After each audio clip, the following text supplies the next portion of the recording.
Hello everyone, welcome back. आज हामी compound interest र सिम्पल इन्ट्रेस्ट रिलेटेड केही टाइप्स अफ क्वेसन गर्नेछौँ र फाइनल्ली केही पास्ट क्वेसनहरू पनि सल्भ गर्नेछौँ है त। Let's begin. First type, difference between compound interest and simple interest. Principal amount 1000 रुपियाँ थियो रे, रेट अफ इन्ट्रेस्ट 5% हुँदाखेरि difference between compound interest and simple interest कति हुन्छ 3 इयर्स पिरियड अफ टाइममा भनेर क्वेसनले सोधेको छ। मैले फर्मुला त एक्सप्लेन गर्ने बिर्सेछु। यस्तो, सिम्पल इन्ट्रेस्टको केसमा यहाँनेर पी लगानी गर्यौ, यहाँ कति पैसा पाइन्छ भने प्रिन्सिपल प्लस यो पिरियडमा कति कमायो त्यो जोड्ने हो, त्यही हो। तर यो पिरियडमा कति कमाउँछ भने पिटिआर अपन 100 कमाउँछ यो पिरियड अफ टाइममा। भने यहाँ लास्टमा कति पैसा पाइने रहेछ, पी प्लस पिटिआर अपन 100। यो सुरुको पैसा, यो लास्टमा पाइने पैसा, यो पिटिआर अपन 100 चाहिँ बीचमा कमाएको पैसा अथवा इन्ट्रेस्ट। त्यस्तै कम्पाउन्ड इन्ट्रेस्टमा सुरुमा तिमीले पी लगानी गर्यौ, तिमीले एन्डमा पाउने पैसा पी 1 + r/100 को पावर n हुन्छ। अनि बीचमा कति कमायो होला, यो लास्टमा पाएको पैसा लगानी गरेर एन्डमा रिटर्न झिक्दा यो सुरुमा लगानी गरेको पैसा, भने बीचमा कति पायो, यो दुईटाको डिफरेन्स बराबर नै बीचमा पैसा पायो। बुझ्यो है। यो पिटिआर अपन 100 भनेको चाहिँ यहाँ यो फर्मुला चाहिँ बीचमा कमाएको पैसा हो, तर यो फर्मुला भनेको एन्डमा पाएको पैसा हो।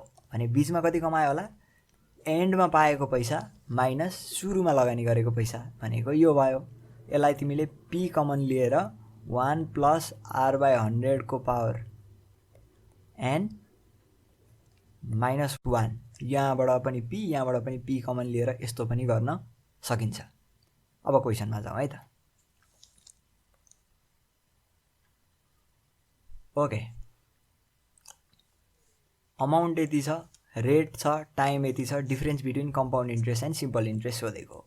पहिला सिम्पल इन्ट्रेस्ट हेरौँ। यहाँबाट सिधै पैसा उडेर यहाँ पुग्यो, कति वर्ष पछाडि, 3 इयर्स पछाडि। रेट यति छ भने के difference between compound interest and simple interest. Interest भनेको के हो, यो बीचमा कमाएको पैसा। सिम्पल इन्ट्रेस्ट कति हुन्छ, यो बीचमा कमाएको यति, पिटिआर अपन 100। पिटिआर अपन 100 गर्दा यो बीचमा 150 कमाएछ। यो 150 भनेको यहाँ एन्डमा पाउने पैसा होइन है, यो बीचमा कमाएको पैसा हो। कति पाउँछ उसले एन्डमा, 1000 सुरुको, बीचमा कमाएको 150 गएर यो एन्डमा त 1150 पाउँछ। भने तर हामीलाई यो बीचको कम्पाउन्ड इन्ट्रेस्ट र सिम्पल इन्ट्रेस्ट भनेको यो बीचमा कमाएको पैसाको डिफरेन्स सोधेको छ। सिम्पल इन्ट्रेस्ट तरिकाले गर्दा 150 कमाएछ। अब हेरौँ कम्पाउन्ड इन्ट्रेस्ट तरिकाले गर्दा कति कमाउँछ है त।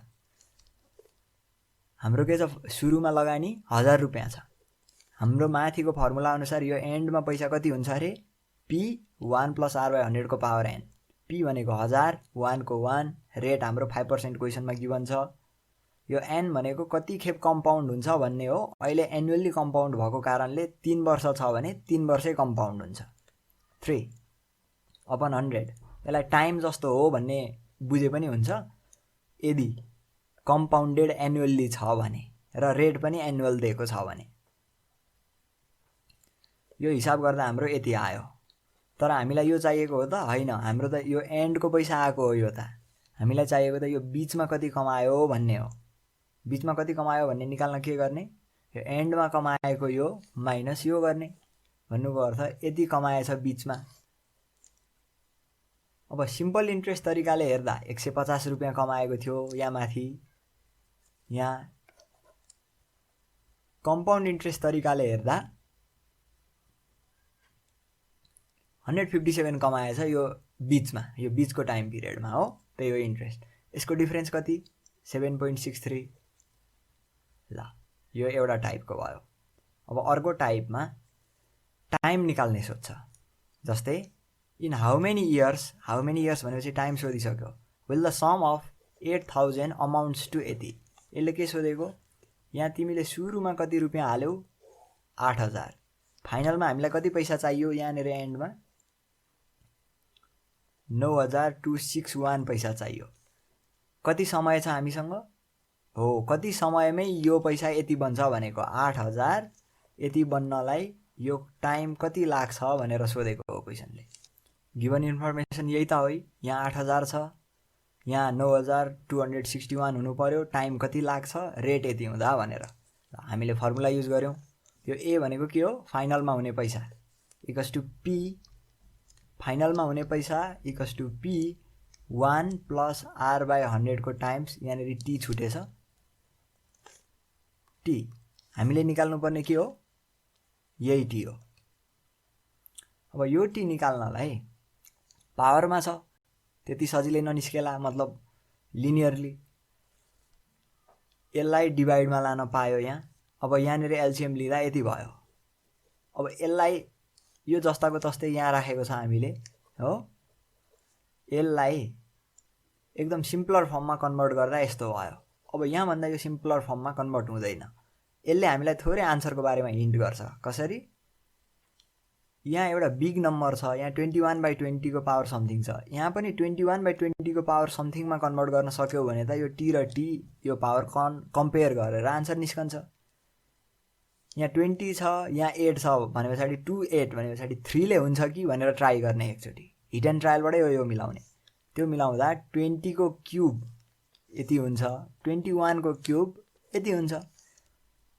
अब यसलाई त यो तरिकाले लेख्न सक्यो, यो हाम्रो अलरेडी यो तरिकामा छँदैछ। अब यो पनि 21/20, यो पनि 21/20, यो दुईटा बराबर भने पछाडि त यिनीहरूको पावर पनि बराबर हुनु पर्यो। टाइम इक्वल्स टु 3 इयर्स, यसरी आयो है त।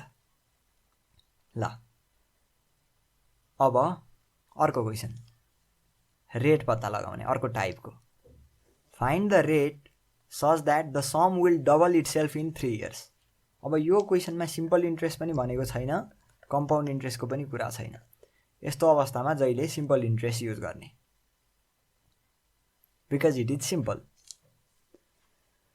ओके, क्वेसनले के सोधेको छ, यहाँ पी लगानी गर्यो, 3 वर्ष पछाडि यो डबल हुनु पर्यो पैसा तिमीलाई। 25 दिनमा पैसा डबल होइन, 3 वर्षमा पैसा डबल हुनलाई रेट कति चाहिन्छ यो निकाल्नु पर्यो है त। क्वेसनले सोधेको यही हो।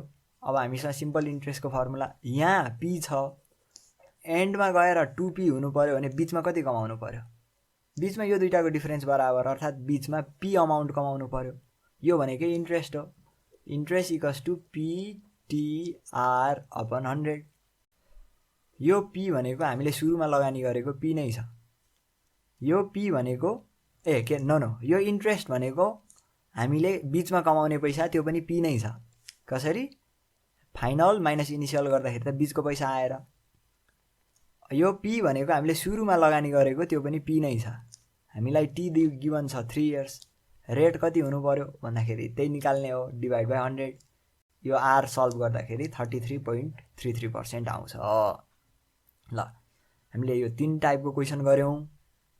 अरू पनि धेरै टाइपको क्वेसनहरू छ, तर सबैलाई यहाँ कभर गर्न सकिँदैन। म युटिसी भन्ने इन्स्टिट्युट छ नि पुतली सडकमा हो, यहाँ फिजिकल क्लासहरू पनि लिन्छु। तिमीहरूलाई मसँग फिजिकल क्लास लिन मन छ भने एकचोटि सर्च गर युटिसी भनेर, कुरा गर एकचोटि। म चाहिँ अर्जुन सरको युट्युब च्यानलबाट आएको, उहाँले रेफर गरिदिनु भएको, मलाई केही डिस्काउन्ट मिल्ला भनेर कुरा गर। मिल्छ केही डिस्काउन्ट, मेरो रेफरेन्स लियौ भने केही डिस्काउन्ट मिल्छ पक्कै पनि। म यहाँ फिजिकल क्लासहरू पनि लिन्छु। ल अब हामी पास्ट क्वेसन हेरौँ है त। यो 2015 सोधेको क्वेसन हो। A salary of an officer being increase by 10% every year becomes 48400 in the 3rd year, what was his original salary. योहरू अप्सन हो है। उसको 1st इयर, 2nd इयर, अब 3rd इयरको पिरियडभरि तलब यति भयो अरे। कसरी, हरेक साल 10%ले इन्क्रिज हुँदा। यदि त्यस्तो हो भने उसको यो इनिसियल प्राइस चाहिँ, इनिसियल तलब चाहिँ कति थियो होला भनेर क्वेसनले सोधेको हो। इच इयर 10%ले बढिरहेको छ, 3rd इयरमा यति भयो पैसा, 3rd इयरको बिगिनिङमै यति भयो भन्ने हो है यो क्वेसन। अब यसलाई गर्ने दुईटा तरिका छ, एउटा कम्पाउन्ड इन्ट्रेस्टको तरिकाले, एउटा पर्सेन्टेजको तरिकाले। पर्सेन्टेजको तरिकाले बल्की छ, मतलब लामो प्रोसेस हुन्छ। कम्पाउन्ड इन्ट्रेस्टले हेरौँ, तर अलिकति बुद्धि लगाउनुपर्छ कम्पाउन्ड इन्ट्रेस्टले गर्न चाहिँ। यो अमाउन्ट भनेको के हो, फाइनलमा हुने पैसा इक्वल्स टु इनिसियलमा भएको पैसा 1 + r/100 को पावर n। फाइनलमा कति भयो पैसा 48 यो भनेर यहाँ क्वेसनले दिएको छ हामीलाई। इनिशियल कति थियो यही हो निकाल्नु पर्ने। 1 प्लस रेट गिभन छ r/100 को पावर। यो यहाँ क्वेसनले थर्ड इयर भनेको छ तर यहाँ हामीले 2 युज गरिरहेको छौँ। किन होला? थर्ड इयरमा यति हुनु भनेको त 2 इयरको एन्डबाटै थर्ड इयर त लाग्यो नि त। यहाँबाट यहाँसम्म 1 वर्ष, यहाँबाट यहाँसम्म अर्को वर्ष, अनि त यहाँबाट त 2 पोइन्ट समथिङ के भयो यो 2 वर्ष यहाँ कम्प्लिट भयो नि। 1 वर्ष कम्प्लिट, 2 वर्ष कम्प्लिट भएपछि त यो त तेस्रो वर्ष लाग्यो नि त। तेस्रो वर्षको त सुरुवातबाटै यति तल भएको हो भने हामीले लगाएको इन्ट्रेस्ट त यो 10% त एकचोटि यहाँबाट यहाँ हुनलाई लाग्यो, अर्कोचोटि यहाँ लाग्यो। भन्नुको अर्थ हामीलाई इन्ट्रेस्ट त 2 खेप मात्रै लागेको छ नि त। त्यही भएर यो 2 भएको, 3 होइन। बुझ्यो है? यो 3 किन भएको भनेर यो टाइमलाइनबाट पनि क्लियर हुन्छ। यो गर्दा आन्सर आउँछ 40,000। अथवा यसरी गर्न अप्ठ्यारो लाग्यो भने अर्को प्रोसेस भनेको पर्सेन्टेजको प्रोसेस हो। यसलाई चाहिँ यसरी गर्न सकिन्छ। इनिशियल तलबलाई हामीले x मान्ने। अब अर्को वर्ष बढेको भनेको यो x को 10% हो। त्यस पछाडि अर्को वर्ष बढेको भनेको यो 10% अफ x प्लस यो यसको बढेको हो नि त। अब यो सेकेन्ड वर्षको तलब त यति पुरा हो नि त। यति पुराको 10% थर्ड इयरमा बढेको त्यो भनेको 48400 हुन्छ, जुन भनेको 40,000 बराबरै आउँछ यो पनि। तर यसरी गर्दा छिटो हुन्छ होला, पर्सेन्टेज वाइज गर्दाखेरि चाहिँ अलिक बल्की छ। ल अर्को क्वेसन हेरौँ। A sum of money at a simple interest amounts to 80 in 3 years and RS 80 in 4 years. The sum is. सुरुमा लगानी गर्यो, 3 वर्ष पछाडि 815 हुन्छ अरे, 4 वर्ष पछाडि 854 हुन्छ अरे। भने यहाँ सुरुमा लगानी कति गरेको होला? क्वेसनले यही सोधेको। हामीसँग फर्मुला के छ? यो बीचमा कमाएको पैसा इक्वल्स टु त्यसलाई इन्ट्रेस्ट भनिन्छ। Interest equals to PTR/100। यो बीचमा कमाएको पैसा भनेको त यो 3 इयरको लागि हेर्दैछौँ है हामीले। फाइनल माइनस इनिसियल भनेको बीचमा कमाएको पैसा इक्वल्स टु PTR/100। अब 4 वर्षको लागि हेर्दा यो फाइनल माइनस इनिसियल भनेको बीचमा कमाएको पैसा त्यही इन्ट्रेस्ट हो जुन भनेको इक्वल्स टु PTR/100। यो पनि बुझियो? ओके, यो दुईटा इक्वेसन जुन छ नि यसलाई सल्भ गर्दाखेरि यहाँ यो टर्मलाई हामीले काट्यौँ भने त सजिलै सल्भ हुन्छ जस्तो लाग्यो। त्यही भएर यसलाई यहाँ 3 छ यहाँ 4 छ, यो दुईटालाई 12 बनाइदिउँ। 12 बनाउनलाई 4 ले मल्टिप्लाई गऱ्यौँ यता तलतिर 3 ले, यो र यो कटिने भयो। यसलाई सल्भ गर्दाखेरि यति आउँछ हाम्रो आन्सर है त। अब अर्को हेरौँ। If population is 80 and expected birth rate is 80 while death rate is 80, what will be the change in population at the end of 1 year. 1 year भनेको छ भने चाहिँ पपुलेसन ग्रोथ र डिक्रिज जेनरली हामी कम्पाउन्ड इन्ट्रेस्टबाट सल्भ गर्छौँ। तर 1 इयर भनेको छ भने कम्पाउन्ड इन्ट्रेस्टबाट भन्दा पनि पर्सेन्टेजबाट गर्दाखेरि सजिलो हुन्छ है त। सुरुमा यति थियो, बढ्छ अरे 50% भने प्लस 50% अफ यति बढ्यो, तर मरेर जान्छन् रे 31% भने माइनस 31% अफ यति गर्दाखेरि आन्सर यति आयो। यो भनेको at the end of the इयरमा हुने फाइनल पपुलेसन हो, चेन्ज होइन है। अब चेन्ज भनेको के हो? बढेर यति भए, इनिसियल्ली 15 लाख 15 लाख मात्रै थिए भन्नुको अर्थ चेन्ज चाहिँ कति भयो? 2,85,000। यो पनि बुझियो? Okay, next question. The compound interest on a certain sum for first year for 4% is RS25। फेरि compound interest for 2 years at the same rate on a same sum will be. Okay, यसले के भनेको? Compound interest कुनै सममा for the first year is RS25, rate यति हुँदा। यसैलाई process गरौँ पहिला। कम्पाउन्ड इन्ट्रेस्ट हो है यो, कम्पाउन्ड अमाउन्ट होइन। अमाउन्ट यहाँ कति हुन्छ पैसा? P। कम्पाउन्ड तरिकाले हेर्दा यहाँ कति हुन्छ? P1 + R/100 को पावर n। भने इन्ट्रेस्ट भनेको त यो बिचमा कमाएको पैसा हो नि, फाइनलको पैसा होइन।